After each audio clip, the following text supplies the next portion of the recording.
नमस्कार महाराष्ट्र. आज राज्यात हवामानात मोठा बदल पाहायला मिळत आहे. विशेषतः लातूरसह संपूर्ण मराठवाड्यात सध्या आभाळ दाटून आले आहे आणि वातावरण पूर्णपणे ढगाळ झाले आहे. लातूर, बीड, नांदेड, जालना, हिंगोली, धाराशिव आणि छत्रपती संभाजीनगर या जिल्ह्यांमध्ये जोरदार वाऱ्याचा इशारा देण्यात आला आहे.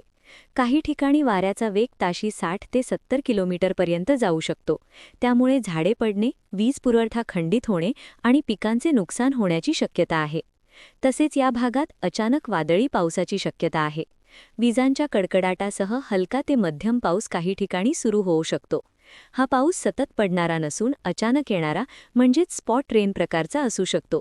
त्यामुळे शेतकऱ्यांनी विशेष काळजी घेणे गरजेचे आहे.